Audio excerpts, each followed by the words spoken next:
The presenting sponsor of Pod Save America is Blue Apron. Choose from a variety of new recipes each week or let Blue Apron's culinary team surprise you. Recipes are not repeated within a year, so you'll never get bored. Get your first 3 meals free with free shipping by going to blueapron.com/crooked. Blue Apron is a better way to See cook. Dunkirk.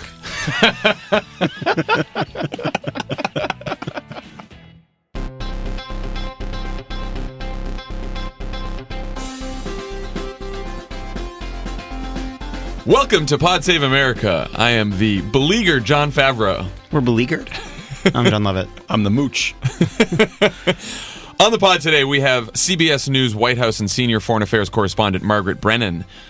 Yeah, and that's it. I was going to say something else. That's all we have. Killing it. That's enough, morning. though. Yeah. Okay, and before we begin, Love it or Leave It Friday. We had a great Love It or Leave It. Fantastic show. Sarah Silverman, DeRay of Pod Save the People, and Guy Branum. One of my favorite shows we've ever done. We also gave Sean Spicer the farewell treatment he deserves. It was hilarious. Wonderful Spicer montage that you're not to miss. Check it out. Download. Speaking of DeRay, his latest episode of Pod Save the People drops tomorrow on Tuesday. He's talking with Tracy Ellis Ross and the current mayor of Minneapolis, Betsy Hodges. And also, everyone, don't forget to use Postmates. We're doing it early right here. Just Postmates. Look at you. What? Yeah. Throwing out Postmates. the script. Because guess what? You're getting $50 in free delivery if you download the Postmates app and you enter the code CROOKED. We all used Postmates last night. There was some timing issues because it arrived during Game of Thrones. John Lovett can't. was not very happy about that. Hey, let's all get together and look at our phones and interrupt the show for a while. 1 hour a week, addled, broken people. We're all on our phones. Can't pay attention. Can't sit still. I enjoyed the Broken. episode very much. I would have enjoyed it a little bit more if we could just sit still. This criticism is like a grayscale being cut off my body. I do not like it. Postmates. Okay. There's a lot going on today. We had the president's son-in-law, Jared Kushner, confirm his 4 meetings with Russians, but deny campaign collusion in an interview with the Senate Intel Committee. I didn't collude. I just went to a meeting about collusion. Totally fair.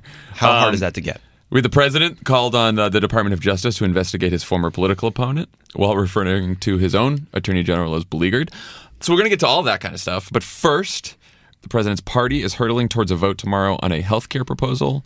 Which healthcare proposal, John? The only problem is, if you're listening out there and you're not sure what's going on with healthcare, that makes you just like Republican senators, because no one knows what the fuck proposal they are voting on tomorrow. All we do know is that it's going to be a proposal that probably takes away health insurance from at least 20 million people, probably more. It's like a range from 20 to 30, depending on which proposal they go with. So what's McConnell's strategy here? Can I ask you a question? 'Cause Sure. None of us know the answer to that one. Great, I'll answer. I'm seeing people like Topher Shapiro and Ben Wickler say like they're getting these ominous feelings that they think the right might be circling a solution. Is there any sense of why they feel nervous now? Okay. So they do feel like they have an ominous feeling, but it's not because the right is circling a solution.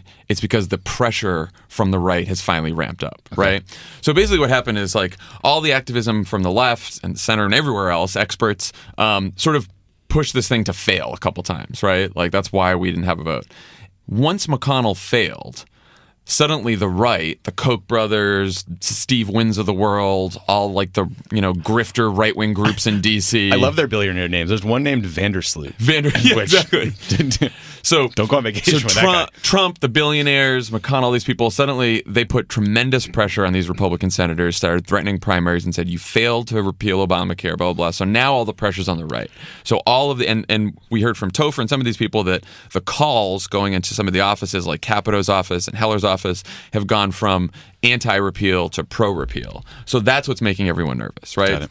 It's effective to not know what they're going to vote on because it makes a little bit more true the idea that they're just voting yes on a motion to proceed to a debate on what they'll actually end up being voting on. And so this case that McConnell's making to Capito and Heller is just give me yes on the motion to proceed. Just get us into the debate, and then we'll see what happens. Which is so crazy politically, because you could be in a scenario if you're Heller where you vote yes on the motion to proceed, and Democrats will destroy you with that vote, even if you ultimately vote no on the bill. So you vote the motion to proceed. That begins 20 hours of debate. So the vote is probably going to be sometime tomorrow afternoon, Tuesday afternoon. And then in the ensuing 20 hours of debate, people can start offering up amendments, right? They can start changing the bill. And then what happens is there's tremendous pressure at that point on Republicans to just get something done. Mm-hmm. The problem is, at the end, on Thursday, when the whole thing ends, McConnell can introduce an amendment that wipes away all the other amendments and replace it with whatever version of the bill he wants. Yeah. And then it's like 4 a.m, and he's saying, you're going to be the only Republican or the only 2 Republicans to stop after 20 hours when we negotiated and we got all these deals. They lock Dean Heller in a room, and Sheldon Adelson gives him a titty twister until he finally says, like, okay. And the problem is, there's no CBO score for the final bill. There's nothing. There's nothing. So McConnell can tell people, oh, well, this Medicaid thing fixed your problem, and we had this provision and this compromise, and it fixed everything, and they'll all feel good about themselves because they've all been locked in a room for 20 hours. But no one's going to know what the impact is. So this is why we have to. Our best hope here is to stop them from getting to yes on the motion to proceed. So what's the vote count? Susan Collins is strong. She is a no. She is not voting on a motion to proceed. Yeah. Not only is she a no, she's been like tearing the bill to pieces on the Sunday shows, in interviews in Portland. Local she's press. saying this is a crazy way to pass legislation that affects 1/6 of the economy. It's been great. The process attacks seem to have grown. Everyone now feels comfortable attacking the process, which is, I think, positive. Right.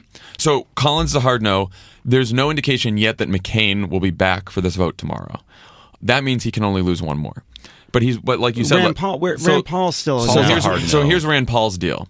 Rand Paul said, if McConnell promises me that one of the votes we take during debate will be a vote on straight repeal, I'll say yes to the motion to proceed. But not saying yes to any underlying replacement.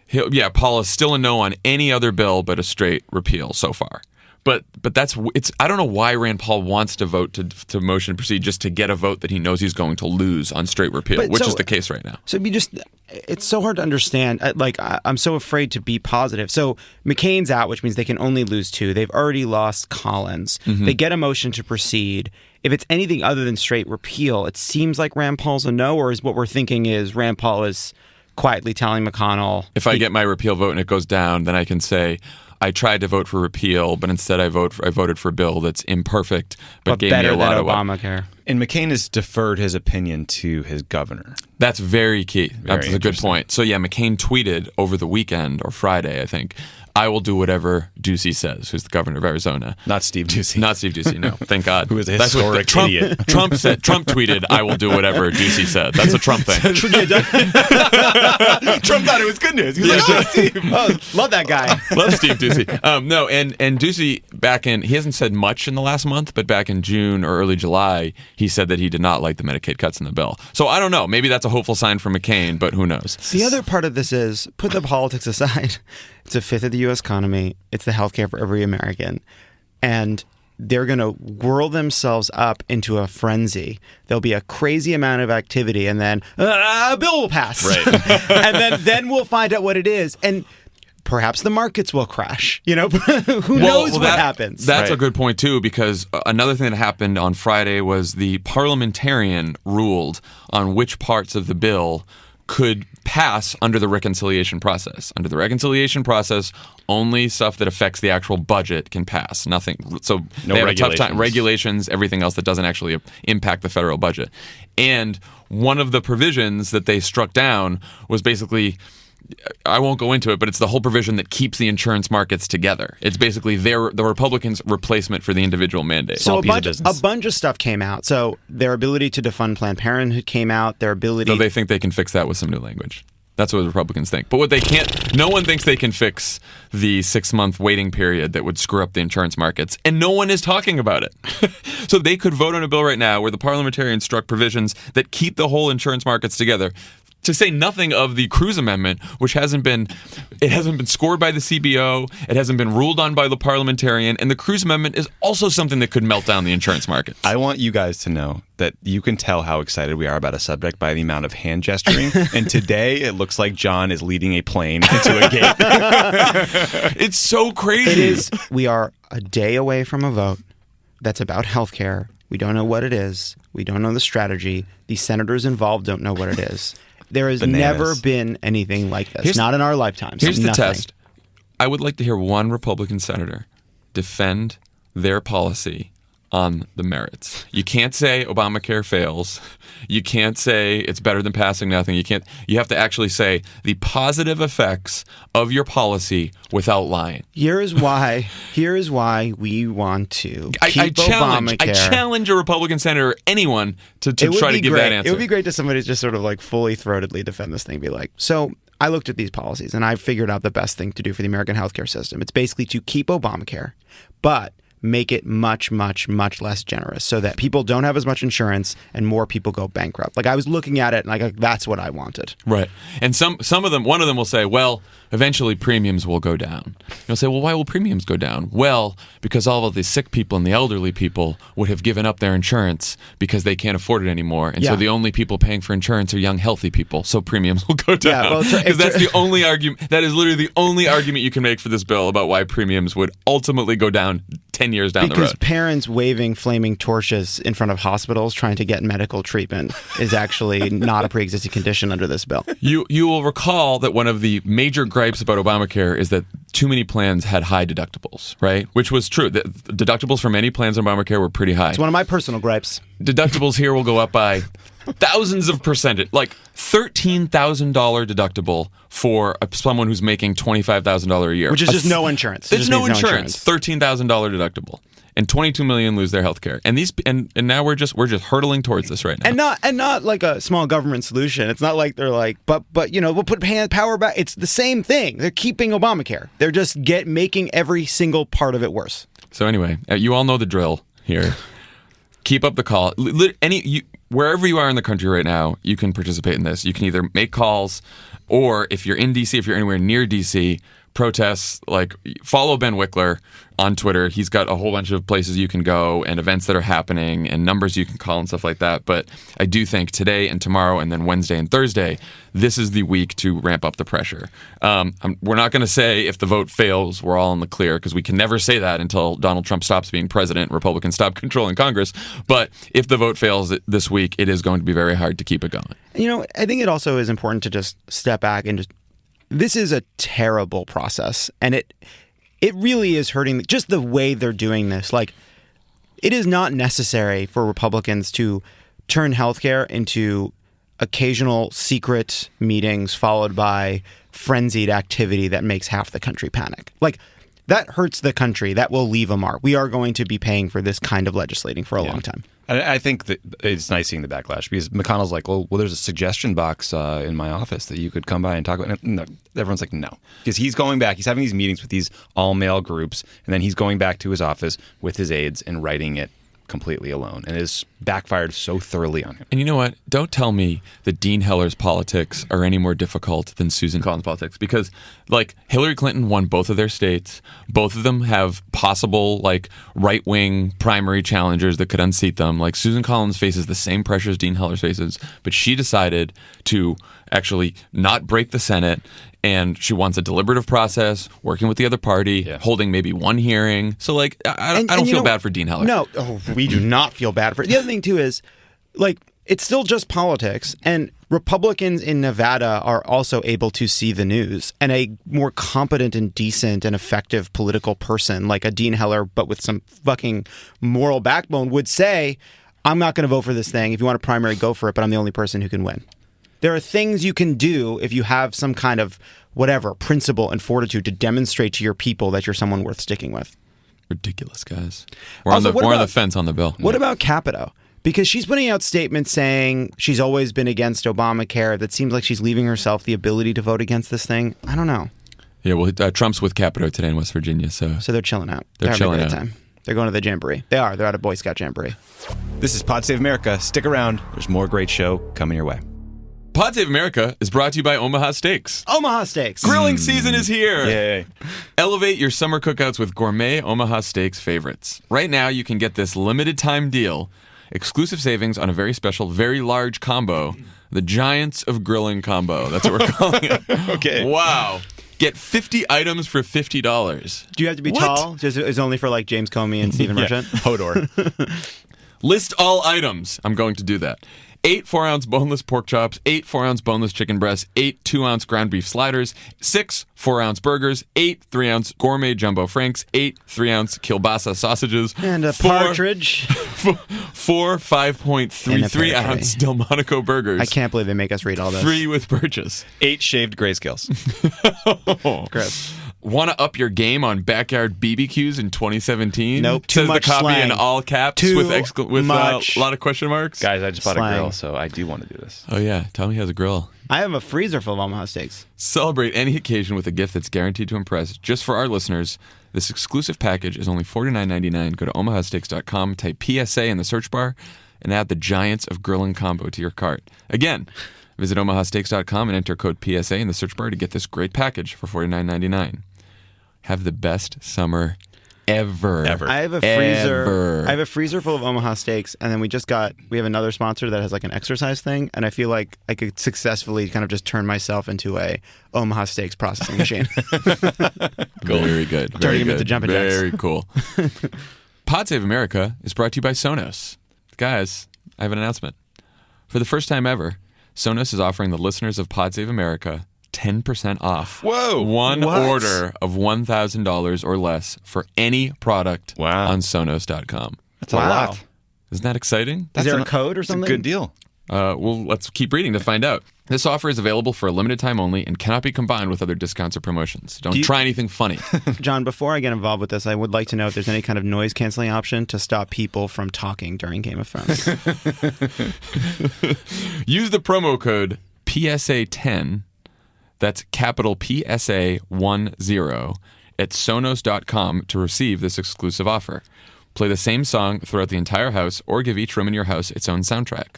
One simple app controls the entire system, all your favorite streaming devices, audiobooks, podcasts in one place. Control everything from songs to volume to rooms.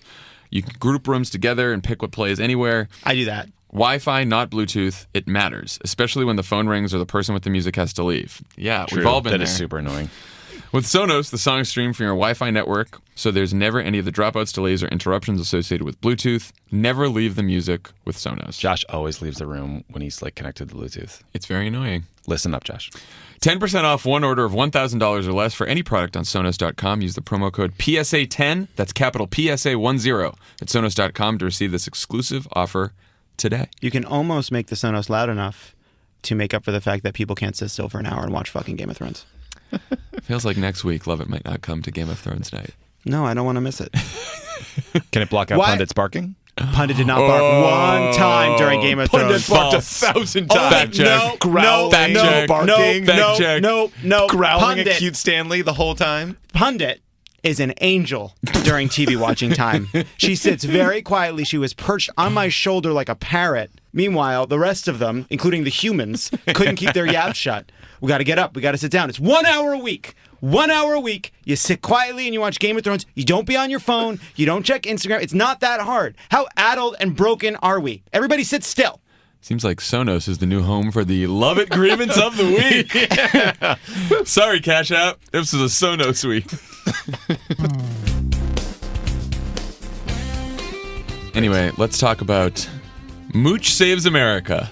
Yikes. Oh, it's so funny. It's like just now have we gone through the whole healthcare conversation. It's like, okay, great. Let's talk about this asshole. Right. Well, you know, the cable news has been talking about it for fucking 4 days straight. I mean, I think Tommy? I think it's instructive though because you know Spicer and Priebus are seen as these institutionalists and sort of Washington figures that could maybe pull him back towards what's normal. And Spicer, as much as he sucked, and as much as we're now learning that the briefings went off camera, so Sean could literally hide from his boss and wouldn't get critiqued by him. I mean, if ever a reporter needed a reason to live stream that thing or break their bullshit rules, that's it, guys. You're not in the Sean Spicer protection business, right? We're trying to get information for people. But, you know, just like looking at the Mooch, it's a reminder that Trump now has a half dozen former Goldman Sachs guys working for him, despite attacking Ted Cruz and Hillary as bought and sold and controlled by Goldman. You know, it'll be interesting to see what Sean does here because there's the Corey Lewandowski path of not attacking the boss, staying in good graces, or he could actually tell the truth and be useful to the nation. He's got a choice to make. Sean Spicer, if you're listening, you can still be a hero. Step up. But the Mooch already screwed up. Yeah. The Mooch said on TV that he discussed pardons with Trump in the Oval Office after Trump's lawyer said that it had not been discussed. So Mooch also growing pains. Mooch also said he was not sure if Trump would sign the Russia sanctions bill, and then a couple hours later, Sarah Huckabee Sanders said, "Yeah, sure, he's going to sign it."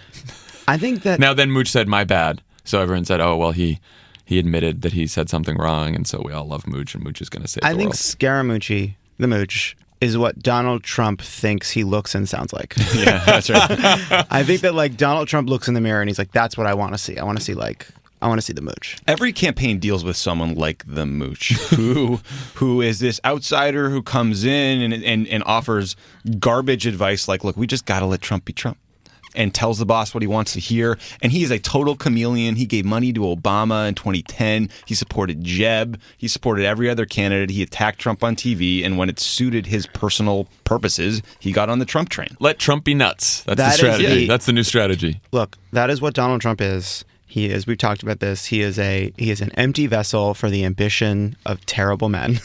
And Did you guys see the clip that was going around of Mooch asking Barack Obama a question during a town hall in 2010?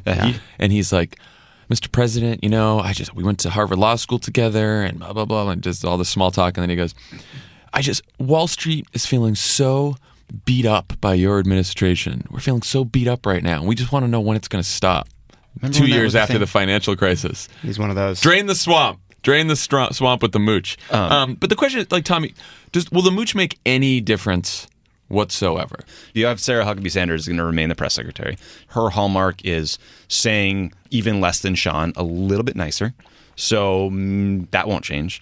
The Mooch wants to have good relations with the press, but he's also talking about his idea to like put a desk on the lawn and do state-run TV. I mean, this is not a thing he's joking about. No. So maybe they'll have better interpersonal relations. But again, every president blames his comms teams and says he's a communications problem. He has a policy problem. We have a Trump tweets crazy things problem. He's incompetent. He has a Trump problem. We have a Trump problem. Trump doesn't have a message problem. He has a Trump problem. And also, look, the Mooch is out for the Mooch. So 100%. that's one thing that we can count on, right? That this guy's not going down with this ship. He doesn't care. He seems to be yet another kind of valueless person. I mean, there are the kind of two kinds of people that have been along for the ride with Trump, and it's not just DC versus New York or what have you. It's people that got in too deep over time because they thought they were doing the right thing, like to protect their party or whatever for the country. That's like your your Reinces and your Spicers who never imagined they would get this far, but here they are. Yep.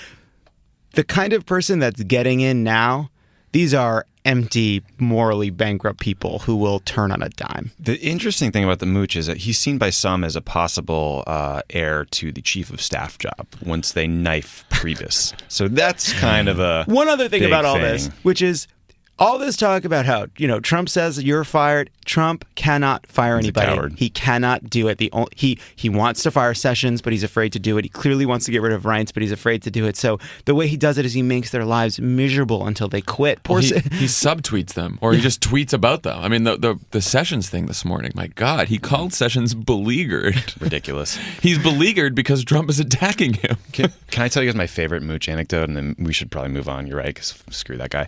Apparently, he used to host a 100 points wine-only wine tasting at Davos. So this is what he's best known for with his Very. fund of funds. So this is the populist hero. Populist touch. This is how we're rewarding the white working class voters who came out for Donnie. The thing that's so crazy, too, about Sessions is now Sessions is like he has to stay because Trump wants him to leave. And it's like this crazy thing where once Trump turns on them, you kind of need to hope they stay, because if he leaves, what comes next is even worse. And Sessions is the worst attorney general in our lifetimes. Yeah, but like a Rudy does. I don't know that a Rudy could get confirmed. I don't think Giuliani No, he doesn't could have confirm. 50 votes. But I think it would scare me a lot to have Sessions leave and suddenly, because Rudy would never name a special counsel. But think about how crazy this is. I know. Sessions, one of the diehard Trump people, a stone cold racist, who has recused himself. Like, now we're at the point where because Trump wants him out, we're like, oh, we hope Sessions stays. Yeah. I don't think so. I don't want to know. correct that. I don't know. I don't want him to stay. I think he's awful. I think all the things he's doing separate and apart from the special counsel issue are way worse. But someone who is even more bendable to Trump's will frightens me in abstraction. Again, though, to take a step back from all of this, and I realized it as we watched CNN cover Spicer like it was the Iraq invasion for like 4 hours, when we had the TV on in the office on Friday forever. Like the media in Washington likes to focus on a good shakeup story, on personalities. There's a lot of drama in this, with whether it's Spicer or Sessions or any of this stuff or Mooch. It's like at the end of the day, Trump has a Trump problem. And even all the questions about the pardons and all stuff like that, like either Trump makes a lot of crazy policy moves, personnel moves, fires Sessions, fires Mueller, whatever else, like either Congress holds Trump accountable or they don't. Right. And then either we do by voting for a new Congress in 2018 or voting for a new president in 2020, or we don't, right? And all of like the machinations of who's coming in and out of the White House and who's fixing it, like nothing's really going to change until there's an election or there's an impeachment. That's about it. So good luck, Anthony Scaramucci, in your new job. We're all behind. It's only been 6 months. It's only been 6 months. We are roughly 13% of the way through. By the way, Dan Pfeiffer just sent me a Fox News story. The headline is "Former Obama staffers call Trump this asshole in the White House" on Chelsea's Netflix show. Oh, that was me. I said that. I think. Well, do they not listen to the podcast? Yeah, I was going to say that's because he's an assohole. He called him an asshole because he isn't like he's the go worst ahead. person. Fact check me on that There was one. a reporter from Newsbuster. So Someone please make the argument that he's not an asshole to even me. to his own family. Anyone make the argument. Asshole. All right. Speaking of good slogans, Oh, good. we're going to talk about the Democrats now. Today, Chuck Schumer and Nancy Pelosi and the Democratic Party unveiled their new agenda. It is called Better Deal, Better Jobs, Better Wages, Better Future. What do we think, guys? So, what do we think? Just trying to be calm, approach this rationally, look at it, let it sink in. Let it sink in. Sometimes slogan takes a minute to sink in. My initial reaction to it when it first started leaking out was that it was trash. I will say that having seen the layout of the full agenda, there was a Pelosi op-ed and then there are a few other pieces out there. It's fine. I think it's fine. Yeah. So I was very critical of this on Twitter. I was responding to some reports that it turned out to be inaccurate. Let's just set the context. The Democratic leadership keeps hearing on the Sunday shows and from each other, the echo chamber, that we have no message. The Democratic Party is very unpopular in polling. So there's a purpose that's real behind this. We do have brand problems. People don't know what we stand for, what our agenda is. I'm also very sympathetic to how hard it is to get an entire party to agree on anything, to get members involved. But I think the big mistake we often make is confusing a message and a slogan. They're very different things. This happened in 2006 when John and I were working in the Senate for Obama. The Democratic Party decided to go with "We can do better" and asked members to repeat it. We refused. We steadfastly refused to put in any Barack Obama's remarks or press releases because we were arrogant then and we are arrogant now. But, I just think that Trump's message broke through because it felt authentic and it came from him and "Make America Great Again," and it was visceral and it spoke to emotion. And I don't think anything in this slogan does that. I also think that these are good policies, but they're by no means new to say prescription drugs, make mergers and acquisitions harder, give a tax credit to businesses for job training. Those are important things, but when we talk about big challenges we face going forward as a nation, we're talking about automation. Well, and that's not in here. We're also talking about about this big healthcare debate that we're having right now. That's not in there. So I the think there's a lot consolidation part is big. That is actually a new and interesting thing that I hope it becomes. That is big. The rest of it is retread stuff. But the part about monopolies and going after mergers and thinking about that part is new. I'm not criticizing anything that was in it. I'm saying that the thing you talk about as a Democrat every show, we talk about constantly, is automation. And I didn't see that as a part of this. That's because no one has the answers to that. No one has the answer. Yeah, right. Automation, consolidation, and then trade and globalization. This, at least it looks at one of the big things. But yeah, they have no answer for automation, and then they look at stagnant wages and inequality, and they find a tax credit. And that's okay. For businesses. For businesses, which is training. again, we're back to, and maybe this is a good policy for the campaign trail, but we're back to the kind of policies that are tax credit based and hard to follow, and that individuals wouldn't necessarily know they were benefiting from in their own lives. So $15 minimum wage. 50, that's good. That's good. Look, I think The problem, first of all, on the slogan thing, like I'm down on slogans in general. I think that they don't matter that much. I think that they all sound like retreads. I do think the exception sometimes is presidential campaign slogans that evoke something bigger than policy, right? Yes.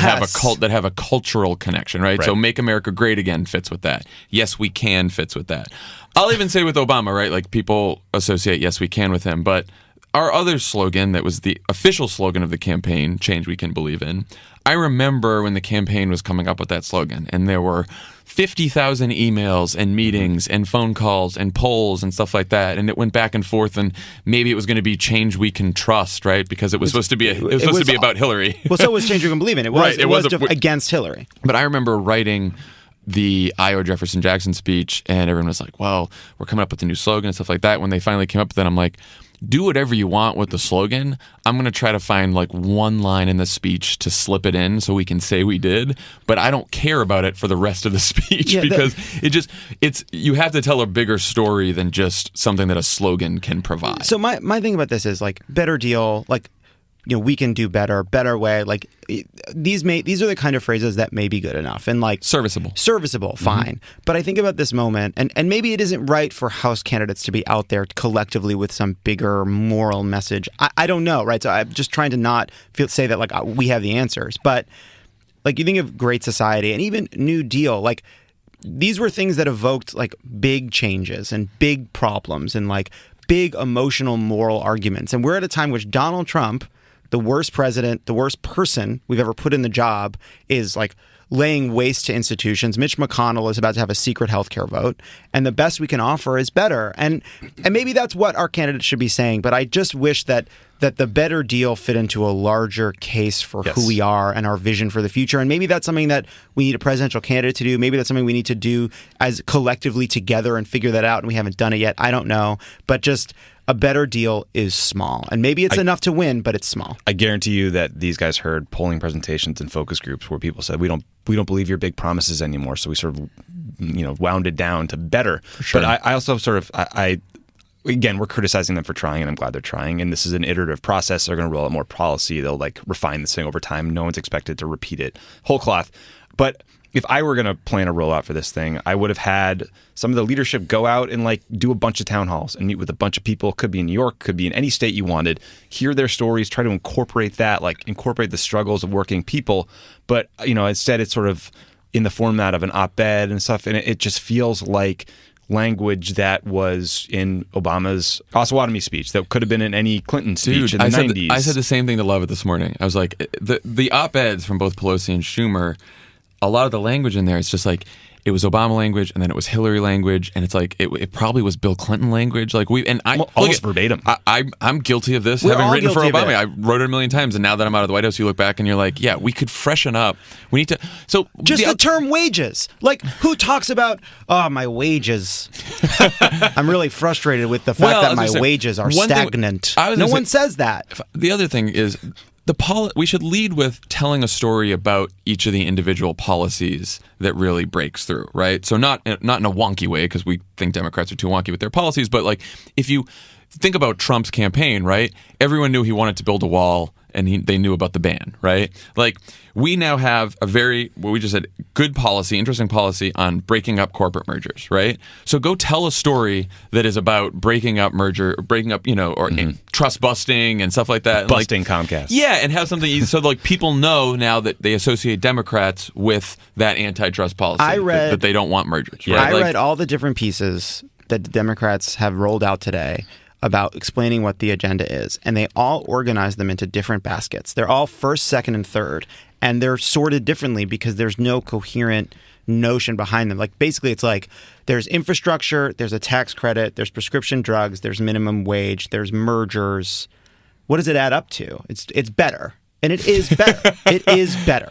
Yeah, and sort of the cultural nod that you are pining for, I think we all are, is they're sort of saying, well, it's sort of a nod to the New Deal, and it's a nod to a critique of Trump's claim to be a deal maker. And I don't think either of those are remotely culturally relevant to I also didn't make that connection. Listening. I didn't make that connection. I read it. Democrats are a better way to govern. We're getting there. Hey, good news, guys. Apparently, Eric Trump has been meeting with the head of the RNC to talk about 2018 messaging and campaigning. So He'll probably nail it. Who knows? Hey, thank God we have that wall between their finances and Dad government. told me I should come talk to you. I want to figure out win times. Eric Trump, I'm the worst one. The one other thing I'll say about the Democratic platform now is, or the set of policies. I'm Eric Trump. Okay. It's from Goonies. It does show that Democrats have absorbed sort of the Bernie Sanders set of messages and policies a bit more. That's true. Than people probably would have expected, right? It is a $15 minimum wage when Hillary and Bernie were fighting between $12 and $15. Schumer said he was open, that Medicare for all is on the table now. He said single payers on the table. It's $1 trillion infrastructure proposal, the merger thing. Like there's, so it's a pretty progressive populist agenda. I was really excited to see the mergers and consolidation and monopoly stuff because I personally view that as like the next big thing. Yeah, like I hate paying more for my fucking airline ticket too. I just don't think that's going to get me to the polls. I don't know. I disagree. I don't agree with you. I think this is one of the biggest things. We'll see. See in 2018. But this is part of the problem because it's. And you know what? We especially disagree with you because they wouldn't have put it in here if it didn't poll so well. Well, of course it polls well. Like all this polls well in abstraction. But like this is the thing. Like it's in these sort of plans because I think it's a kind of collection of disparate policies. Like $1 billion infrastructure is put next to prescription drugs, which is put next to the minimum wage, which is put next to this plan, and they're all kind of given equal footing. But gotta let them all breathe. Yeah, but like that one piece of it, I think could be like one of the central tenets of what Democrats talk about. You got to go tell stories about this, right? You got to go talk about airlines screwing people over and cable companies, telecom companies screwing people over. And you got to make it. You got to make it real for people, and you got to tell them like how you're going to benefit if we stop these mergers from happening, right? And like really be, get into make it visionary. But this is why I think part of it is like these decisions being made on polls is so difficult because a lot of this is about things that are hard to measure and then don't reveal themselves in data.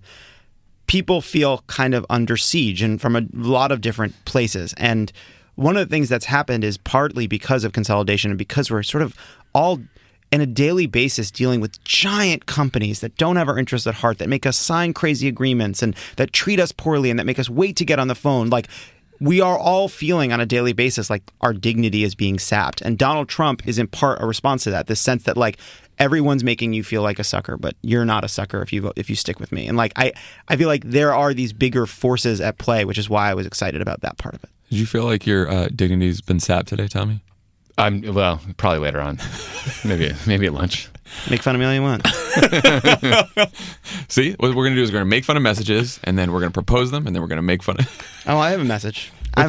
What's that? I can tell you. I do that. Excellent. Okay. All right. Lovett's got a message. She's going to keep it for... You want me to tell you what it is? I'm going to tell you in the break. Okay, great. When we come back, we will be talking to CBS News' White House correspondent, Margaret Brennan. Hey, don't go anywhere. This is Pod Save America, and there's more on the way. Pod Save America is brought to you by Movement. Movement Watches was founded on the belief that style shouldn't break the bank. The watchmaker's goal is to change the way consumers think about fashion by offering high-quality, minimalist products at revolutionary prices. With over 1 million watches sold to customers in 160-plus countries around the world, Movement Watches has solidified itself as the world's fastest-growing watch company. And they sell more than just watches. Lovett was wearing their sunglasses yesterday. I did. I left them at your house for a while because I forgot them, and then I couldn't find them. Then I was glad that you found them. The sunglasses are excellent. I love them. The company was started by two broke college kids that wanted to wear stylish watches but couldn't afford them, so they started their own watch company. Cool idea. The Movement watches start at just $95 at a department store. You're looking at $400 to $500. But Movement figured out that by selling online, they were able to cut out the middleman and retail markup, providing the best possible price with classic design. I think it's really impressive what the Scaramucci brothers were able to do with Movement. I think there's a middleman somewhere just like shaking his fist at them. Over 1 million watches sold in 160 countries. Get 15% off today with free shipping and free returns by going to mvmt.com/crooked. Crooked. This watch has a really clean design. Seriously. Want to start that one over? No, leave it. No, it's good. It's done. I think it was in the copy. I read it verbatim. Now is the time to step up your watch game. Go to mvmt.com/crooked and join the movement. All right. Seriously. Seriously. Seriously. Seriously.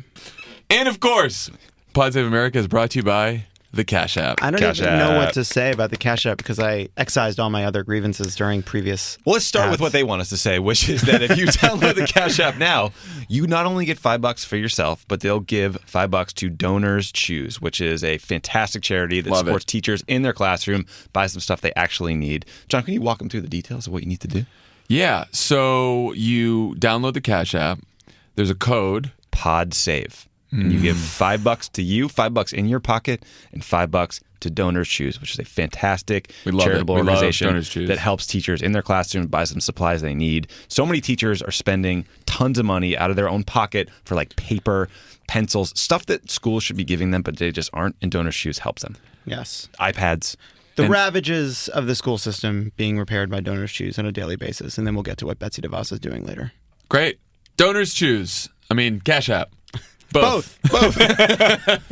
Yeah, again, I keep saying it. I know there's other apps. We're not using those anymore. No. Oh, we're still We're here. switching to the Cash App. And if you're looking for Love It's Grievance, check out the Sonos ad. Joining us today on Pod Save America is Margaret Brennan. Margaret is the White House correspondent and senior foreign affairs correspondent for CBS News based in Washington, D.C. That means she is sitting in a White House basement covering the Mooch, not the Spicer Show, right now. Thank you for joining us. Sure. It's as luxurious as you describe. Yeah, it's lovely down there. Margaret, we're going to start with substance, which is crazy because you are a foreign policy expert on top of being a White House correspondent. There's a big piece in the New York Times today about how there's been an Afghanistan strategy presented to the Trump administration. Repeatedly, you have McMaster, I assume Mattis, some of the old bulls, like trying to run a troop increase at him, and he's rejecting it over and over again with the backing from campaign aides. What are you hearing about this effort to get him to sign off on a troop increase, and what should we expect in terms of some sort of strategy from them or a time frame for it? It's totally unclear when we're going to get a answer from the president as to what kind of decision he's going to make. This has been an incredibly long and painful policy review for this White House. It's had starts and stops, and in many ways it's kind of pitting some of the key national security officials within the administration who are, in many ways, people jokingly refer to them as the adults in the room because they are so experienced in an administration that's full of people who are kind of new to these positions. And even the national security officials are sort of at odds with each other on this. And what I mean by that is it was Secretary of State Rex Tillerson who really hit the brakes hard back in May on what was a ready-to-go proposal from the National Security Advisor on what to do about Afghanistan from a counterterrorism point of view in terms of what the U.S. involvement in America's longest war should be. And the Secretary of State wasn't okay with what was presented to him. He didn't think he could sell it. From sources I speak to, some of this had to do with the fact that this was not including necessarily dollar signs and numbers on troops and costs, and it was more sort of what's our strategic view of America's involvement in Afghanistan. So then they went back to the drawing board, came back to the table just last week, presented the president with another proposal, and that even it seems to have the National Security Advisor to the president, who's typically sort of the last person in the ear of the president giving them the strategy and proposals that the administration moves forward with, instead sort of having the Defense Secretary, James Mattis, and the Secretary of State, Rex Tillerson, teaming up with their own proposal. And really it brings us back to an unclear place. President Trump really didn't talk about how he saw Afghanistan when he was on the campaign trail. I don't even remember him mentioning it, really, despite a lot of his discussion about support for U.S. troops, and that is where we have the most boots on the ground. Even if it is just in an advise and assist role, it is no less dangerous for American troops. So we're really waiting on what could be a really politically important decision for the president to put his name on a war that has bedeviled the past, well, now he'll be the third president, but also a key part of what is the U.S. counterterrorism and strategy, given that it's not just the Taliban and its support for al-Qaeda in Afghanistan, but now the growth of ISIS there. And we have to see, is President Trump going to allow for Defense Secretary Mattis to put more than the 3,900 boots on the ground he's been authorized to be able to send out? Or is he going to pull back from that, maybe look at the use of contractors, an idea that's been floated by Steve Bannon, one of the political advisors to the president? So there's still a lot floating.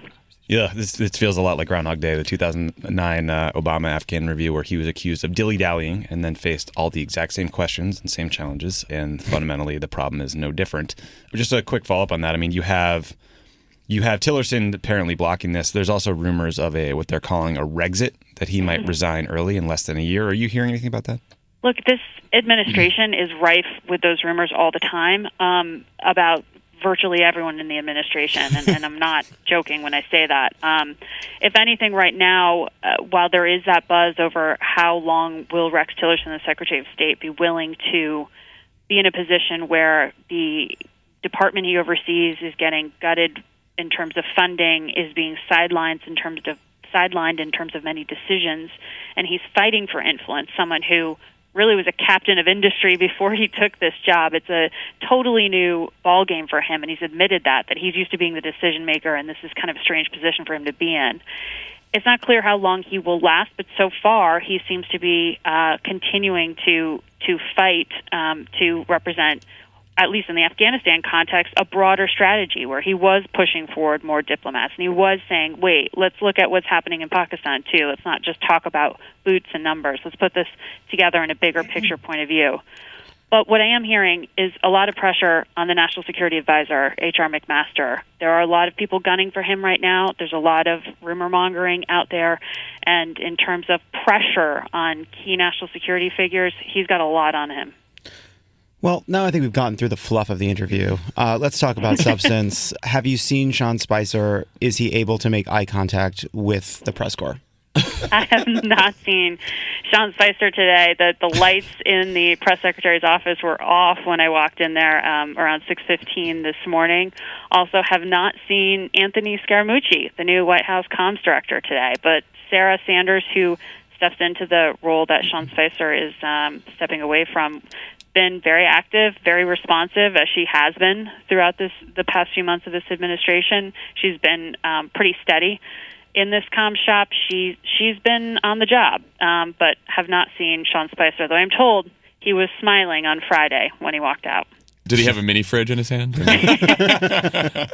So you used to cover sort of the New York finance world. What do you know about the Mooch? And do you expect anything to change with the White House briefing? Is such a bad nickname. How can he let that stand? It's not great. I think it's cool. Yeah, it's funny because, like you said, I covered Wall Street for a decade. I was at CNBC, I was at Bloomberg, and so Anthony Scaramucci is someone who has been on my TV screen or, coming on the networks I've worked on for years now. So I'm used to seeing him in that context. I mean, he was a fund of funds guy. He was a guy who bundled together hedge funds and sort of packaged that product so that investors could get a piece of what was promised to be sort of high-flying investor Margaret, stock. can we just pause on what bullshit a fund of funds is? Like, how many times do you get to pay fees if you're investing in a fund of funds? Multiple times, because you've got multiple funds within that. Like for people at home, it's sort of like, this is imperfect, but it's sort of like a mutual fund where it's not just an individual stock. You're owning like a bucket of them through this one fund you buy into. The fund of funds is kind of similar. Sorry for interrupting. But it's a lower entry fee than buying into a hedge fund directly, which often requires a lot of money to even walk in the door with, and a lot of percentages paid to the managers. Right. You're right. It's marketing. It's a lot of sales. It's a lot of marketing, and Anthony Scaramucci is very good at that. He's kind of like the Donald Trump of finance in terms of being totally TV ready, totally confident, quick on his feet. But now he's got this real challenge of sorting out a communication strategy that isn't just about sales. It's also got to be about getting everyone pulling in the same direction, which is something you don't often see within this White House.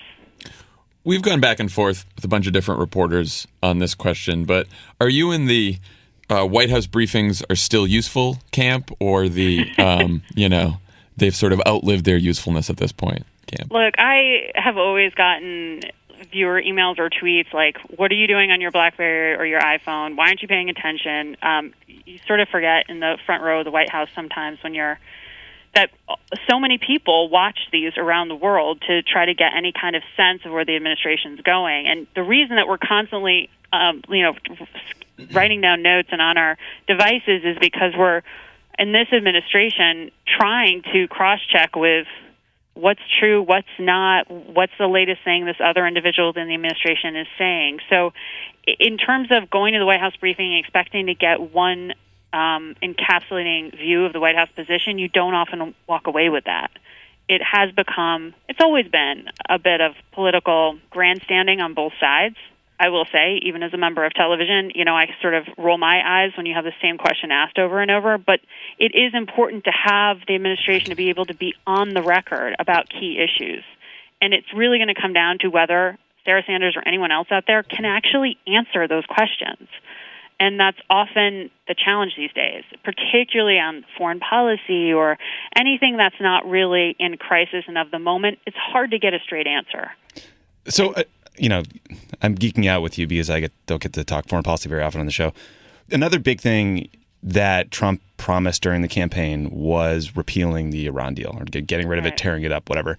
They just recertified it. But apparently it was every single advisor Trump has, all the serious people in the room said they wanted to get rid of they wanted to keep the Iran deal because it's working. And then Trump wants to get rid of it. Who do you think is going to win there? Like, what should we expect to see going forward in terms of the future for this deal? I think it's going to be really hard if every 90 days, as the deal requires, this thing has to be recertified because, like you said, it was down to the wire. I mean, I know foreign diplomats, U.S. diplomats are like, yep, we're going to recertify. Iran's, living to the letter of what we signed. They're not great actors. This isn't a friendship deal, but they're living up to what they promised to do. And it's like, you know what? Nothing's done with the administration, particularly this one, until the president says it. And that's exactly what happened. It was shortly before midnight that Congress was notified that the deal was going to be recertified, in part because there was this last-minute scramble that you're talking about and disagreement. And I think it's going to be really hard if this question is so frequent that it won't be impacted by, blow-ups like we're having now. I mean, we have another American that's been detained and sentenced to 10 years as a Princeton scholar. Tomorrow on Capitol Hill, you're going to have the families of Iranian Americans and other Americans detained there testifying. And this kind of constant headline or pressure from Iran, I think, won't stay siloed like it did during the Obama administration, where the deal was sort of sacred and everything else Iran did to misbehave was in another category. I think it's going to be very difficult for President Trump to buy into that they're promising taking this holistic view, which means even if Iran lives up to the deal, if we don't like what they're doing elsewhere, this deal's in peril. And when I spoke to Iran's top diplomat, Javad Zarif, just last week, he was essentially saying that, which is, it feels like we're under pressure and you're testing how far you can go for us to, agree to stay in this deal. So related, you just got back from the Aspen Security Forum. It was remarkable in a number of ways. First of all, you had Trump's new comms director going out on TV on Sunday and saying that, he doesn't know whether Russia hacked us. There's not unanimity of opinion and that Trump's unsure. And at the same time, you had the head of Trump's intelligence team saying, absolutely, Russia interfered in our election. You also had John Brennan and General Clapper, former CIA head, the former head of DNI, criticizing the Trump team in as tough of terms as I've ever heard out of them. And I've known John a very long time. What was the sense at the forum about those comments? And did you get a chance to sort of talk with Trump's team about why there is this daylight between him and his top foreign policy team? Well, on the daylight question, you just heard Anthony Scaramucci on the airwaves on Sunday shows saying, the president still doubts that Russia meddled. I don't know that the president will ever be totally persuaded because I think this calls into question in his own mind. He can't help but see it through the political lens that someone is questioning the reason and what the validity of his win of the White House. He sees it in that context. From the national intelligence folks, just like you said, out at Aspen, it was unanimous. You had counterterrorism advisor Tom Bossert. You had the head of intelligence, Dan Coates. You had the CIA director, Mike Pompeo, all saying, yes, the data, the information, the intelligence shows that Russia has meddled and interfered, and that's unacceptable, and we're going to do something about it. But in the same context, probably because they know their boss has these personal views, gave themselves some wiggle room because all of them added in, but this kind of thing has happened before.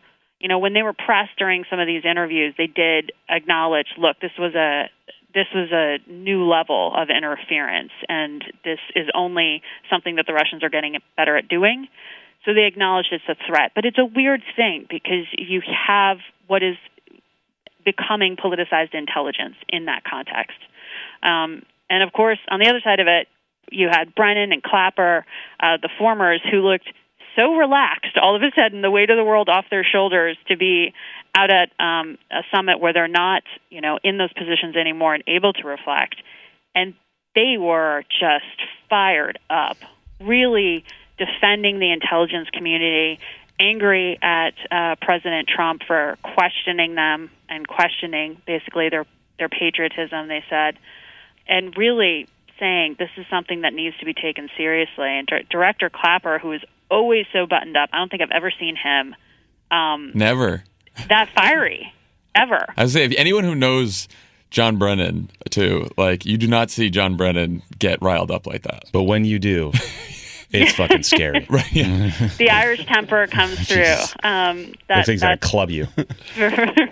That's for sure. And really, I asked Director Clapper, the Trump administration right now is talking to Russian diplomats about these seized properties that the Obama administration took, these dashes, after the at the end of December, after the cyber hacking was confirmed. And he was like, what are we even talking to them for? This is ridiculous. These were intelligence collection facilities on U.S. soil. No, they shouldn't get them back. Yeah.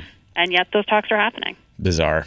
Margaret, thank you for taking time between Sean Spicer's goodbye party and Sarah Huckabee Sanders' latest round of lies to talk with us. Take lots of pictures of the briefing room in your office before they kick you out forever. Do you guys miss yelling at journalists? No. Well, we still do. Haven't you seen our Twitter feeds? Yeah, we just subtweet them. Keep up the great work. Thanks, you guys Margaret. are doing a great job. Thanks. Take care. Bye. Bye. All right, everyone. We're done? I want to keep doing more show. Tommy, do you have final words over there? Let's do some more show. No, I'm just going to go. More show. Nurse my grievances. We have another half an hour in this room if we want. Bill told us that we had to be out. We have a hard out at 10:45. Okay, Bill, talk in the mic. We want to hear from you. Where's Bill? I'm here. There's Bill. Guys, that's Bill, our producer. Bill Nesbitt. And he is the man. The myth. And the I've been legend. staring at him. He is my rock. He's my touchdown. You just want more studio time. First news program in history where it's just like, well, we have so much time, let's use it all. That's the advice. People love this part. This is for the true fans. This is the banter. Guys, go see Dunkirk. Do you want to do a Game of Thrones recap too? Ooh. Cersei going MAGA. The foreign horde, says Cersei Lannister. It's probably going to work. Oh, That shit. was my first thought. Oh, no. Oh, no. They're going to... Cersei didn't even win the popular vote. Bye, Bill. Make Westeros great again. That's it. End of show. End of show.